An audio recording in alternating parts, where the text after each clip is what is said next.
Hi friends, episode 3 of All Fun and Games, a legend of VFL, a legend of Australian television, and a bloke that has not lost the ability to divide a crowd. Sam, thanks for agreeing to assist me with my experiment here, mate. How you going? Well, we're just cruising along slowly, mate. Nothing startling's going on. You're not playing much golf? Not playing any golf, because No. we're not anarchists and we don't like to break the law, but we're wondering why the law is in place in Victoria as it is. There's no conventional wisdom that says it should be in place in Victoria. I'm going to help you. Or Okay. maybe make it a little bit worse. Now, normally, I called you last week and I said, oh, would you come and help me out with our new project? And I said, I'll send you the details and you can decide whether you want to do it. And you said, don't send me anything, just give me a time and give me a place. So full credit to you, mate. You clearly don't say no to much. So normally we would play a board game, we would have a bit of a chat, but given the golf-related controversy that ensued this week, I wanted to go out and find the world's best, worst ever golf game. I feel like I may have succeeded in that. Okay. Let me show you. Mm-hmm. This is the best golf thing ever. It says Okay. it on the box. It's a box that's big on promises.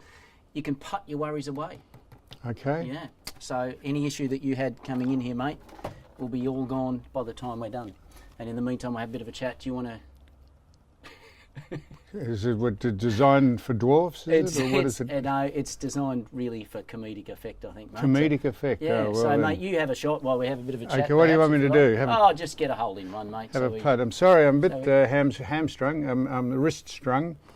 I'd like to say I've got a bit of tendonitis. I'd like to say it's from trying to belt some sense into people, but it's not, because I'm a pacifist, of course. Yes. It's just a little bit of a wear and tear from. It's not from playing golf. It's that is certainly, and I couldn't play golf, incidentally, even if I wanted to. So this is not self-interest I'm doing this for. This is for the Victorian golfers, unlike the rest of the people in Australia who can play. Why we can't play in Victoria is actually beyond me. So what am I trying to do? Just try and get a hole in one while we Oh, chat. hole in What's one. your handicap normally? What's your golf? Well, it's rated as 8, Okay. but it varies. Well, it doesn't vary that much. Shot. No, not really. I didn't read the slope of the board. I should be able to get this I'm one not in sure there. what my handicap is. I think whatever it's the no most good. is, mine's a couple more than that. So let me ask you, footy, the product that is AFL footy now, is footy shit now? Is it shit? Yeah. Well,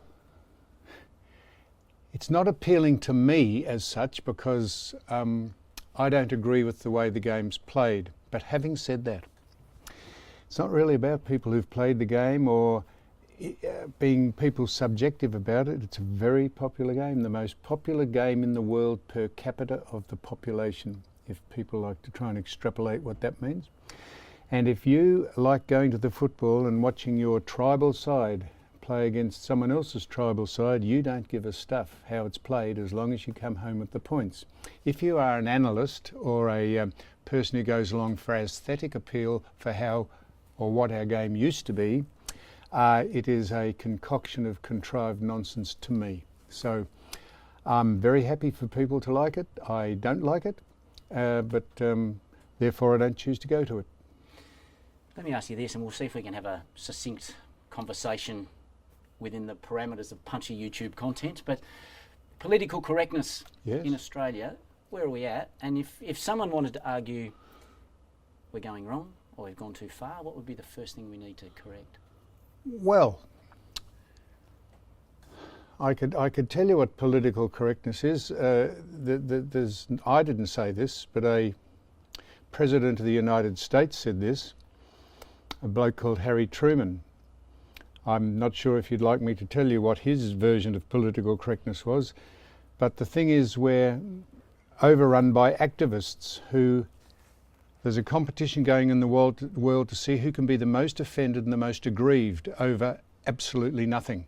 And it's a sort of a religion, and it's swept throughout the Western world anyhow, and people get off on telling you there's just so many passive things that they can tell you shouldn't do, when in the name of it being literally not true or just an aside or just apocryphal things that you say. See, if I said to you, If you see anything you say in the name of humour or satire, or or parody, can be taken as politically incorrect. So is that the way we want to go in the world? And I've got a feeling that the world is gradually turning. People have had enough of this and they think it's just nonsense. So if I said to you, I spoke at a function some time ago and I said, here's a question for you. Is it politically incorrect to play knock knock with a homeless person? And there was a man sitting in the front row and he said, that's disgraceful. And I said, why?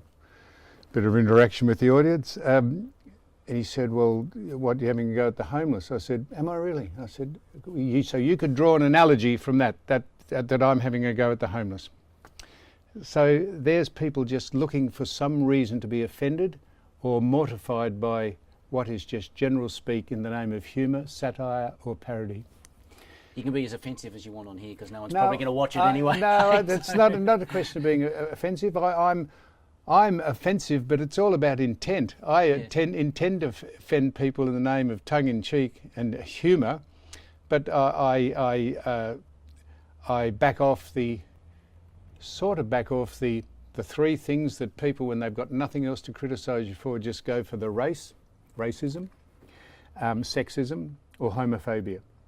And all those things, those three things, there's some very humorous anecdotes and stories about all those things, but it's just who you're speaking to and on what basis, and in the end I don't really care less what people I'm speaking to think about. I said at a function, Japanese scientists have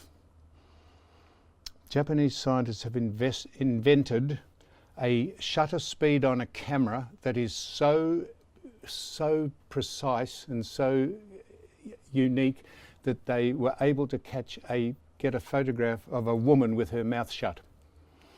And of course, the talking heads shout out, disgraceful. I said, now that's disgraceful, is it?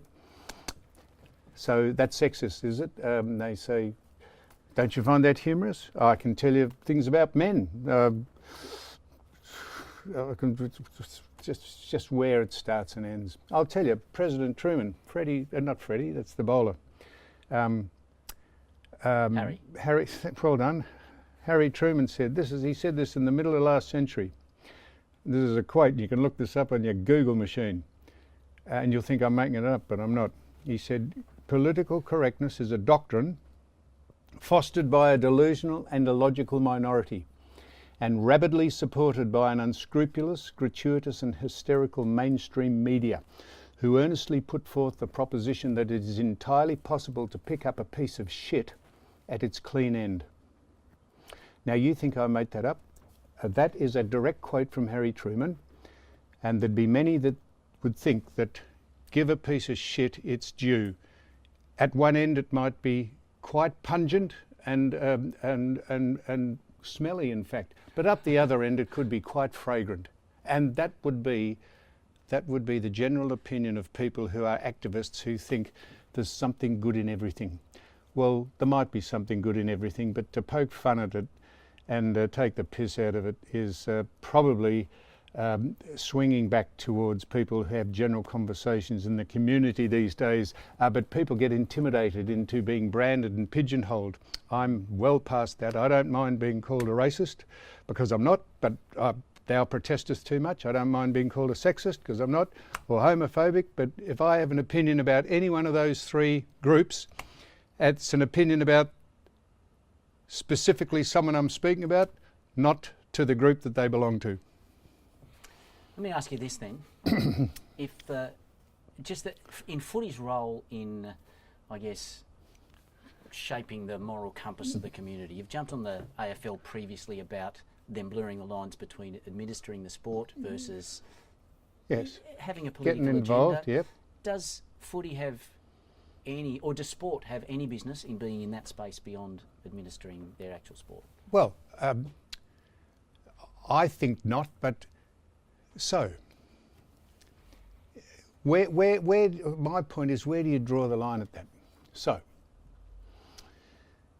So all right, so I made a comment about, and I made a comment about the AFL supporting the gay rights marriage debate, the plebiscite when it came up. So the government put out a plebiscite and they said, give us your opinion. Why the AFL had to fly rainbow flags up on, or I think they stopped doing that, or they decided they wouldn't. Why they have to try and influence the general public on a plebiscite that's being run by the government to get a groundswell of support or non-support about a particular political subject or social subject. Why they would have to get involved in that is beyond me. If there's 100,000 people at the MCG watching a game of football, 80,000 will have an opinion mainly about the mainstream of something, not necessarily gay marriage, and 20,000 will have, it'll be 80-20 mostly, except for politics, which is probably half of them are Liberal and half of them are Labor, and that's it. Why you wouldn't let people go to the football or just and relax and get away from all that, rather than having a sporting body tell you that this should be your attitude or this is who they support. Who gives a stuff who they support? If you are partially educated, you can make up your own mind who you support. And people ask me, they say, are you in favour of gay marriage? I said, mate, I'm in favour of anyone doing anything without being told what I should believe in. But if for some reason I didn't believe in it, I would hate to be intimidated enough into not saying why I'm not. And that's where it gets to. You get bludgeoned by minority interests and activist groups who want to push you in a certain direction because it suits them. Let me ask you this about the Footy Show then. And I was looking through the list of long-running TV programs in Australia and juggernauts of shows like Sale of the Century and Young Talent Time and shows that were a background to generations. The Footy Show lasted longer than even those two examples. Yes. So love it or hate it, why the Footy Show had a lot of eyeballs for a long time. How come? Because when it started off, the three of us, Trevor, Eddie and I, decided we would take an irreverent look at football. The World of Sport on Channel 7 with Ron Casey and Lou and Jack Dyer and Bobby Davis and all those people. They had dipped a toe in the water. And as things evolved in the television industry, we became a little less reverent. We became a bit irreverent, a bit naughty and a bit edgy and a bit, sort of a bit cringeworthy, I think is the word. And that's something that resonated with not the purists, but the people out in the rank and file out in the community. Loved all that sort of stuff because basically we're pretty simple and people who like a bit of humour and not really into the political correctness, which hadn't taken hold in the first perhaps 20 years of the Footy Show. The 25 years that I was on it, for the first 20 years was almost anything goes. It was all absolutely tongue-in-cheek. We first of all sent up ourselves and took the piss out of ourselves, and then we thought anyone else was fair game. And people used to like that, and most of the people we spoke to understood that. And it was a huge rating success. And then gradually, here we go, gradually the activists and people who don't like me, and plenty of people who don't like me. I think I vie with Kyle Sandilands on a yearly basis as to the most unpopular person in the media in Australia. I think I'm 6'4" ahead of him in the last decade. And so who's come third? Who else? I think it's Daylight. Right. So I welcome all that. I never worry about what people say about me as long as they don't worry about what I say about them. But you find that's never the case. The thing that we started to find was a problem, not a problem from the people that are ever on it, is we used to go out on the streets and interview people on the streets. And if you want to look back on YouTube at the street talk segments we did over the 25 years, they are, not because I did them, because other people did, they are piss funny. They are speaking to people who are up for having a chat, whether they were pissed, drug fucked, whether they were out of a mental institution, whether they've just come out of jail, or whether they're quite sensible simple-minded, and I don't mean stupid, but just simple, basic people. And the people were on it, loved it, and people loved watching it. But then the activists got up and said I was railroading idiots and morons, and which I'm not sure what's the problem with that, but we never set out, never honed in on, we just used to walk the streets and they used to come to us. And they knew exactly who we were, and if they didn't want to speak to us, they didn't. Plenty did, and if they did, they loved it. And so then the people started complaining. You only get one plaint at the Broadcasting Tribunal in Australia, and then they have to take it seriously. So then we got counselled, and then we got the lawyers and the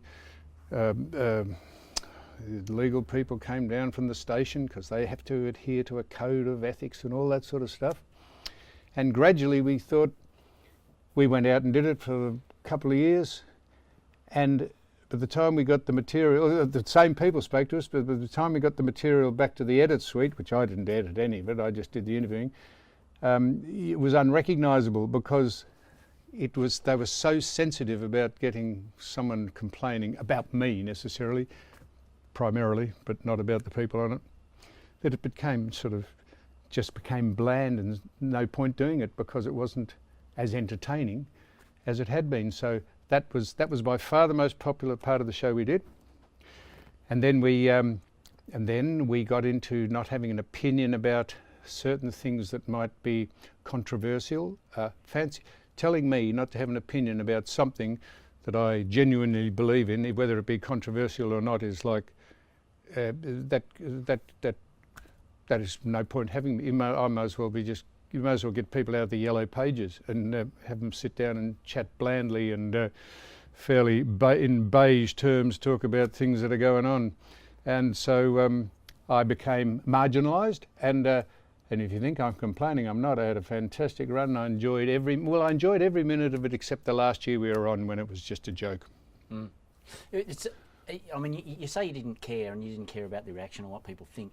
Was there ever a time, I mean, you know, the premise of that show was to create entertainment that was edgy, push the boundaries, and it was also live, right? So there's absolutely live to air. Yeah, so there's a perfect storm for controversy and mistakes, I'm sure. Did you ever wake up on a Friday and go, fuck? Yes, I did, because so I went up before the Broadcasting Tribunal 3 or 4 times. One was when you got your pants pulled down, yes? Yeah, which hardly was my fault. Well, but you didn't pull your own pants down. That's right. Because you said yourself you didn't make the necessary preparations that's to right. I said, show yourself in the best light.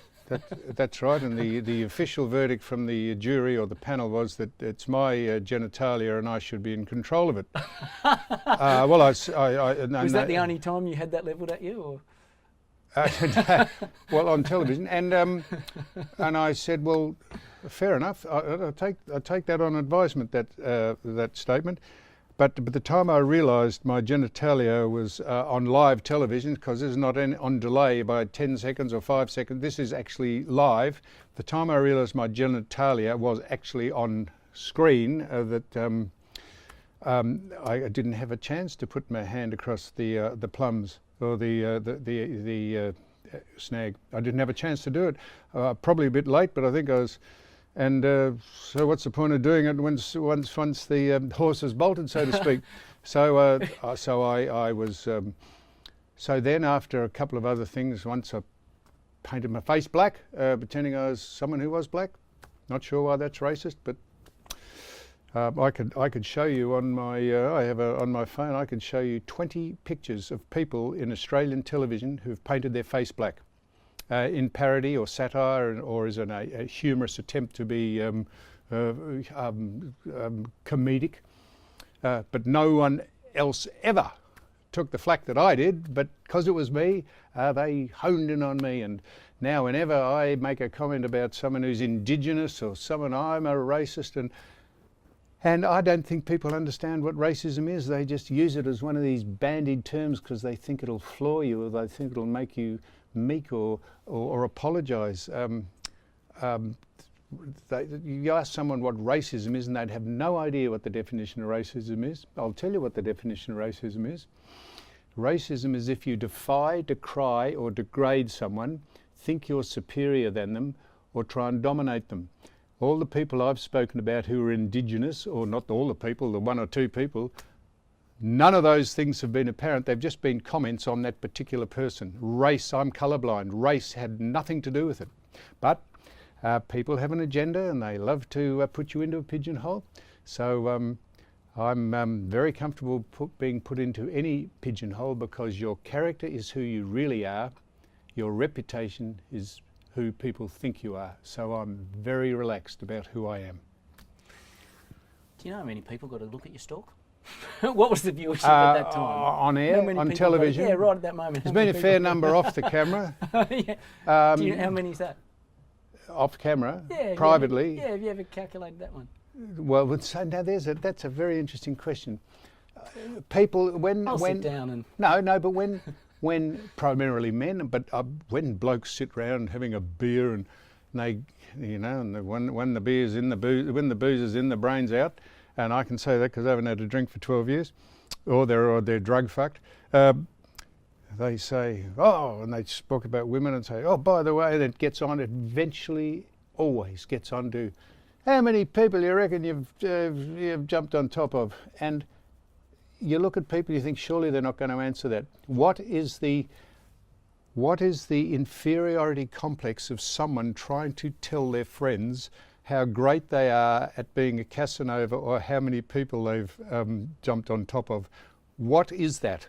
I would never ever, and to answer your question, if someone asked me that, I mean, I say throw a line, I said, oh, geez, as fast as you can. But when you get down to what would you try and calculate how many people you've done that with, and why would you be telling anyone? What is it, some sort of ego trip that they think you're inadequate, or you have an inferiority complex about who you are? That's one of the things that amazes me about men, males, which I'm one of. You, head injuries. Yeah. And the long-term effects thereof. Yeah. It's become topical. Yeah. You have an opinion on that? Yeah, I do. It's Thought you become might. topical because, see, the world runs basically, you'll think this is a long bow, runs basically on corruption. Every single department of life, industry, politics, commerce, domestic relationships, anything in this world is predicated on the basis of corruption, which means dishonesty, which means trying to make something out of something that's not. Now, I said this when, not the late Danny Frawley, I think when someone came out, some footballers have come out and said they have suffered the effects of, is it CTI? I think it's called CTI. Or that might be a financial index. CPI? CTI, I think it's called. And they asked me, and I said, yep, I'm very happy to concede. There's a number of people who've suffered brain injury and damage, and if you denied that, there's a film out called, in America, that came out 5 years ago called Concussion. I think it was called Concussion. True story about how the gridiron players get knocked around something fearful, and there's been plenty of examples. So there's plenty of examples of high-profile players who have suffered from it. Greg Williams, I think Sean White, John Barnes, maybe the late Danny Frawley, Graham Farmer. So I was suddenly accused of being a CTI denier. And I said, well, thanks for drawing that analogy out of just me making the statement that a man called, I think Peter Jesse's name is, he has a class action of, it was 100, someone said it was 150 players who have come to him saying they've got mental problems. Just suddenly since Graham Farmer was seen to have had CTI. Well, I make no apology for saying that that is a scam. If you think 150 people have suddenly come out of the woodwork to have a class action against, I don't know, their club or the AFL because they got brain injury, I just don't believe that. Happy to be proven right, but if you ask me, I think that is just a furphy. that's a hoax. That suddenly got extrapolated into me being a CTI denier. So this is what people do. People only hear what they think they want to hear, and then they base their whole rationale and assumptions on a false premise, and then they go on to expand their opinion of you based on a false premise. And that's what you deal with. People who are charlatans or who prevaricate. You copped a couple of whacks playing footy. Plenty. And you copped a couple off the field as well, Plenty. including one through a screen door. Yes. Now you were jobbed by a bloke. Yes. Through the security door. Yes, I was.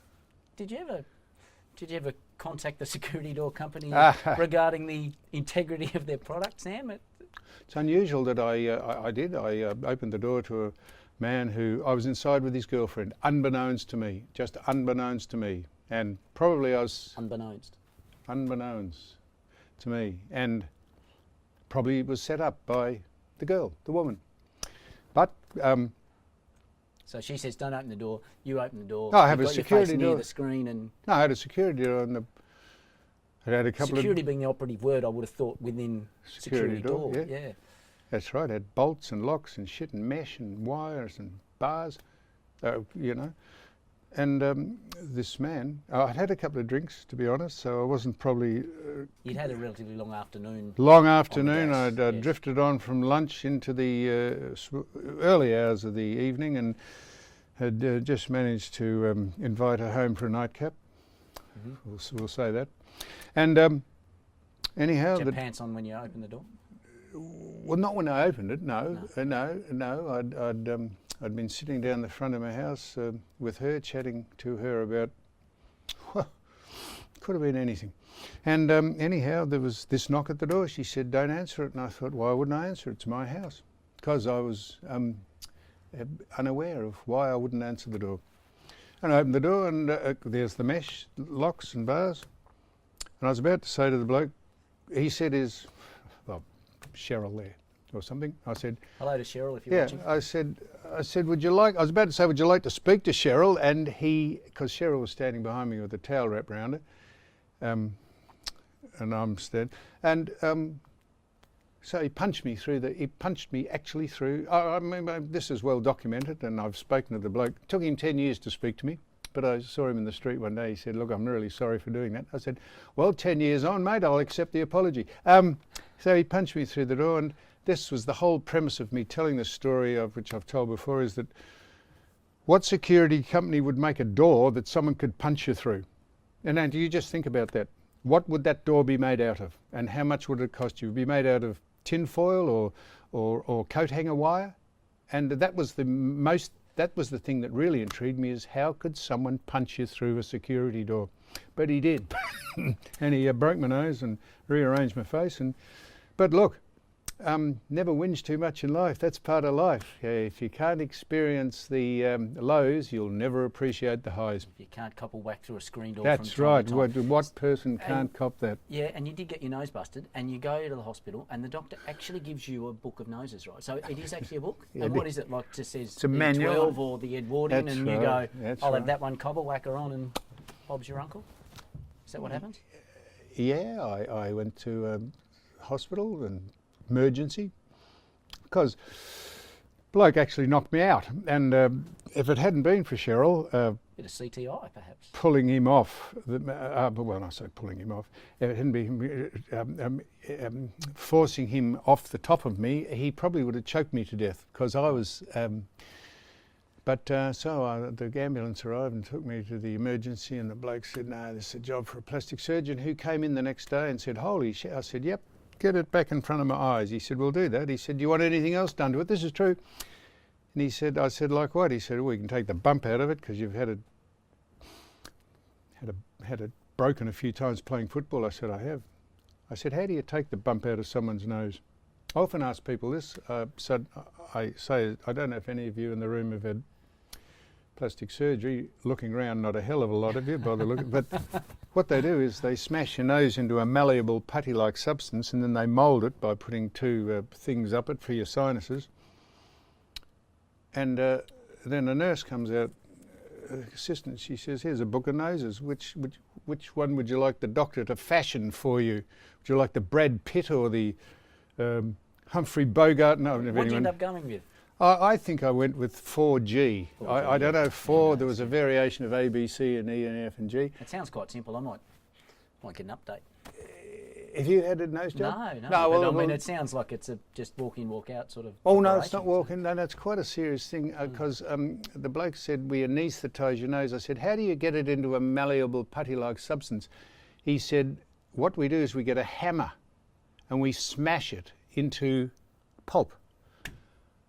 I said, holy fuck. And then they put a cast on it, and he said, we can tidy anything else you up like we're doing it. He was a plastic surgeon. I said, well, it's a bit like going to McDonald's. I said, give us one with the lot. He said, they fucking tucked and pulled and all that sort of stuff, so it cost a fortune. So I had that done 20 years ago, I think. And you look about 32 under these lights, mate. Yeah, I'm looking younger and younger as I go, and it's extraordinary. Can I ask you, maybe the biggest controversy surrounding the Footy Show is not even on the Footy Show, and you had a couple of workmates in Billy Brownless and Garry Lyon with a much publicised issue. Yeah. As a mate and a workmate in a very public platform, how difficult was that? Well, it wasn't difficult for me because I wasn't part of it, thankfully. But you know, the eternal triangle, mate. The timing was just the timing just wasn't in sync. Bill had, I think, divorced already. His wife wasn't separated from her, and Garry and Bill and their partners all knew one another, and so I think Garry, I've spoken to Bill about this, I think they're pretty good now because Gary's not a dill, and I think Bill should be happy that his ex-wife's going out with a good person. Take me a while. Time is a great healer, of course. I was married to a woman whose mother was a blue healer. See, that's politically incorrect. So people say, that's disgraceful. No, you should never say that. Comments will light up. Yeah, no, that's right. And camera laughing. So, Garry says, I'm not speaking out of school, probably am. Garry says that he asked her out when it was apparent she wasn't going out with Bill or whatever.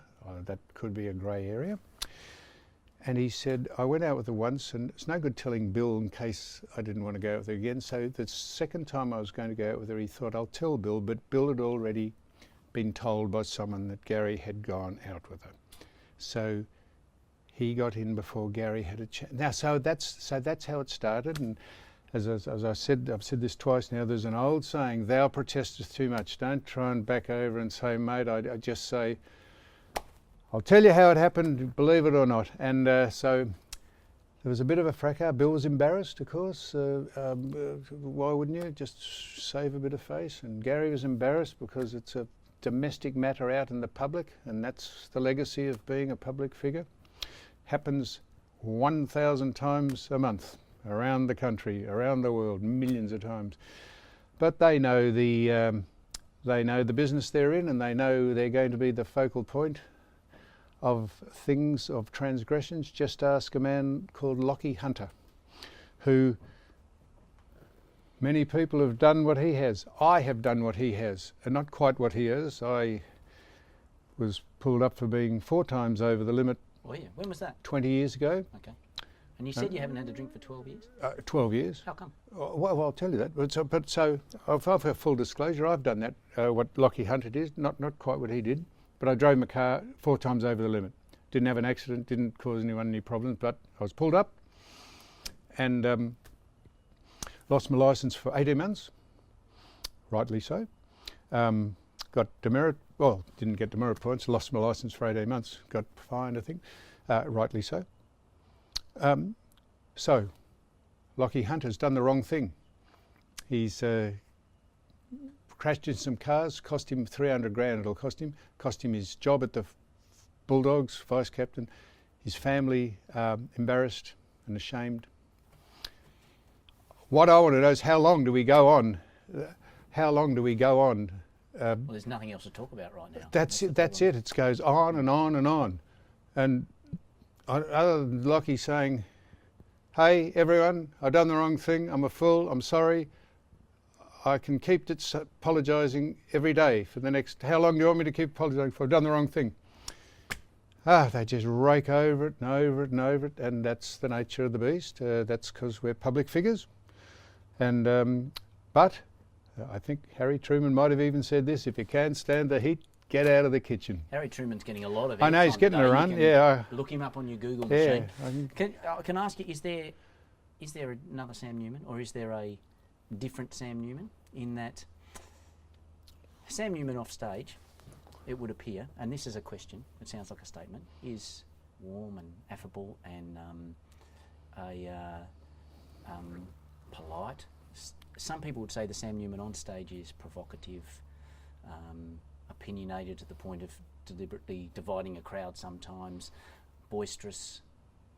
Is that synopsis correct? And if so, why are those two blokes different if that's the case? I don't think I've heard anyone describe me any more accurately than that. But I sometimes get asked, and here's the thing about how many people have you ever made love to? This is, you go out to forums and people say, ask footballers what they thought, or they tell you how good they were at football. I did this and I played in this and I won this and I was tough. And never tell people who you are, or never tell people who are. Let them work it out for yourselves. Let them meet you and then work it out for themselves. If I'm in a public forum, I'm deliberately antagonistic because I look at people being interviewed, or not interviewed, I look at people operating in the public arena on shows and things, and the thing I dislike most is everyone getting on with one another because they're friends with one another and they're not really forthcoming with their opinions in case they offend someone with tongue in cheek.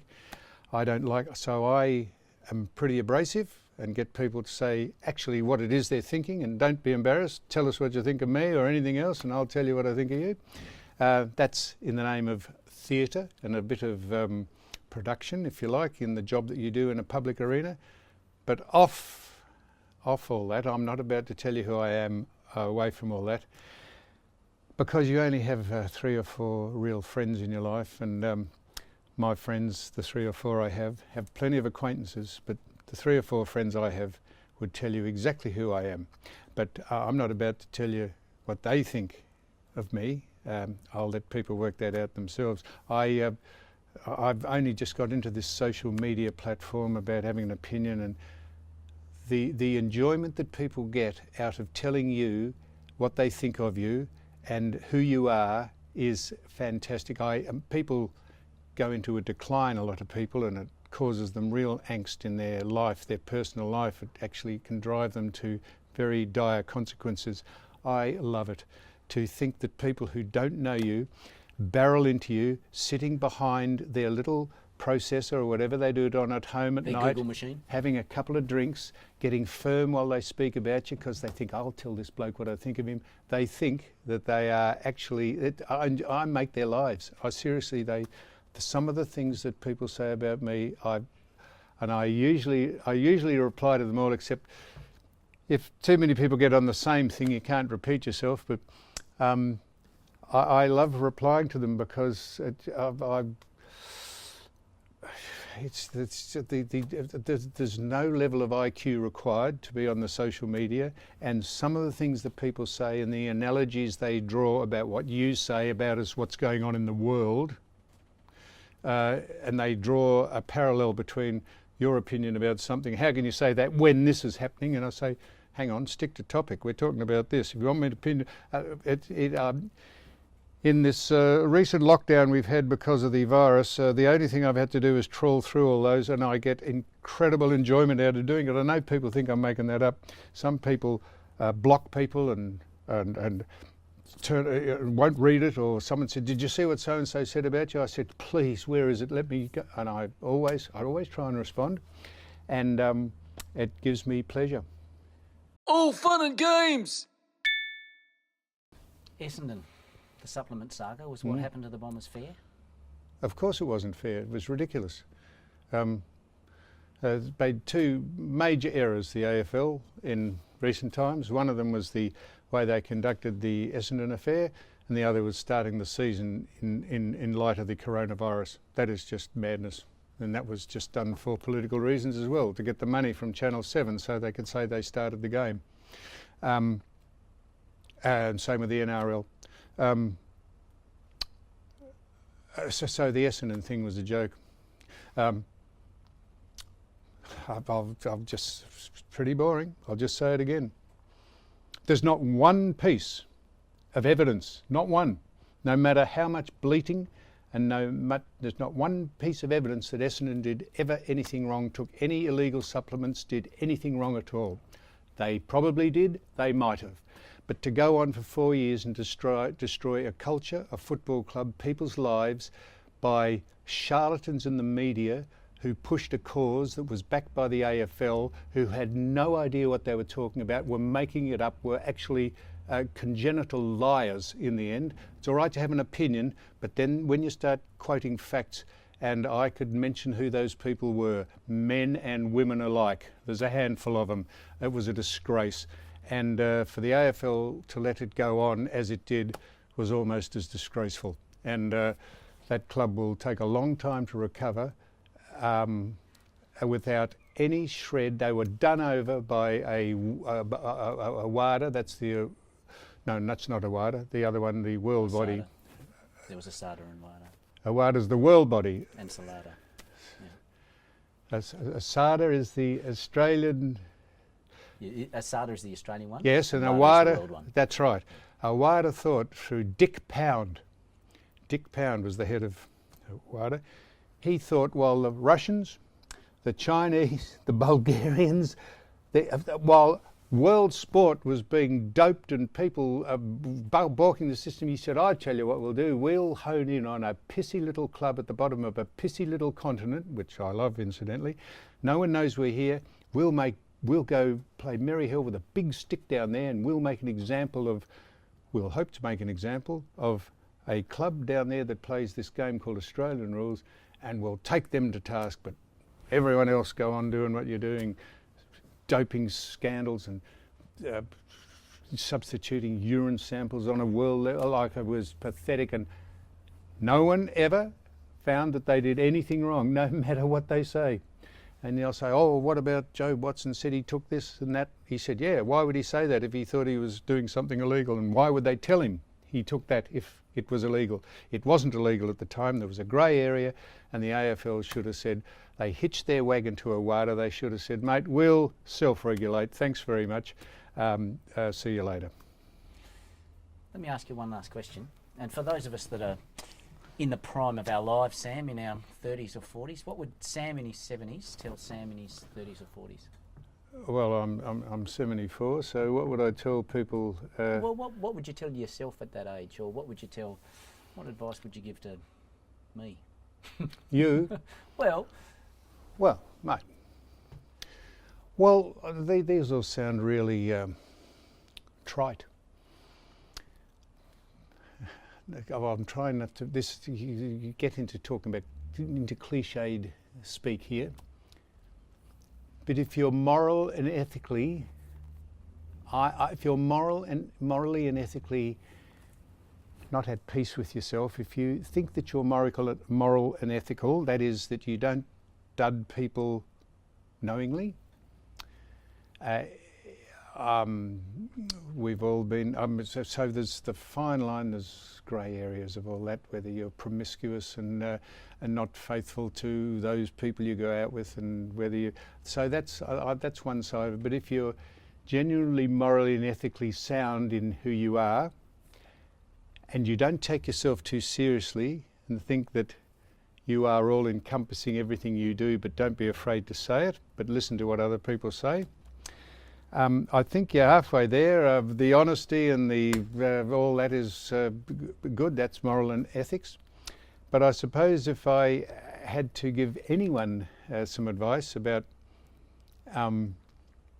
what would be a good paradigm to follow, and it's this: many things in life catch your eye. Only a few things catch your heart. pursue those.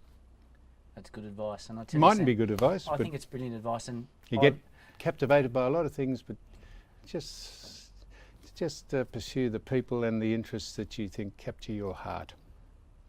I, like a lot of Australia, agree with some things you say and disagree with others, but it is always a privilege to be in your company. Thank you for playing golf with me. Thank you very much.